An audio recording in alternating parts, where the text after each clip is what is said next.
Hi, I'm Ken Hale, and I want to talk to you today about three special reports that I've written. One is called Defective Lease Provisions for a Tenant. The other one is Issues Relating to Purchasing Insurance for a Landlord on the Tenant's Insurance Policy. And the third one talks about adding landlords as additional insured on the tenant's liability policy. So these reports are quite extensive. However, the problem is that we know that most business owners will lease a building from someone else from time to time.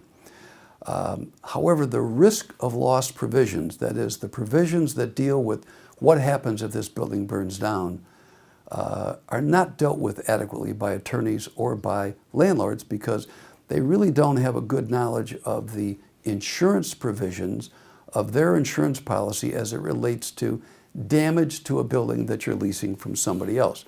So this first paper talks about these provisions, and there are two important things that we look at in a lease. The first provision is what happens if the tenant does something wrong and the building burns down? Well, what could happen is that the landlord's insurance company will sue the tenant to get the money back.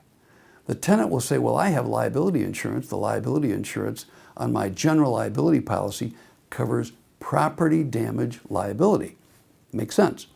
The only problem is there's an exclusion on the liability policy that says we're not going to cover damage to anything you lease from anyone else. So there's no liability insurance that's going to cover this building damage, and it could be multi-millions of dollars. So the first thing we look at is, in the event the tenant is negligent, will the lease require that the tenant repay the landlord or the landlord's insurance company? The second thing we look at is, even if it is not the tenant's fault, the lease could have a provision under the repair clause that requires that the building be rebuilt, even if it's an act of God, such as a tornado that damages the building. So we want to look at all of these clauses and try to remove these clauses to begin with in order to avoid that type of catastrophe that could happen if you're sued by a landlord or the landlord's insurance company and you have no insurance. So that's one special report. We've given you some suggested provisions on how you can deal with this. The second one is really quick. In many what we call net-net leases, the landlord requires that the tenant buy the landlord's insurance on the building and put it on the tenant's policy.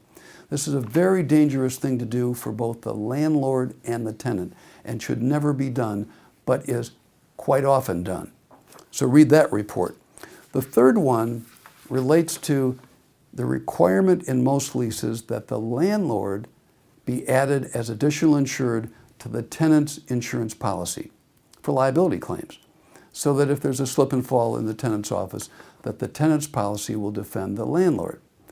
Most landlords rely on that and do not buy their own liability insurance.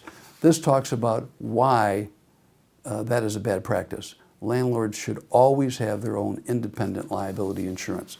So those are three special reports that relate to leases. I mean, these are important. I hope you read them. And if you have any questions after reviewing our special report, feel free to call me. My phone number and my email address are on the website, and I'd be happy to take your call or to respond to your emails.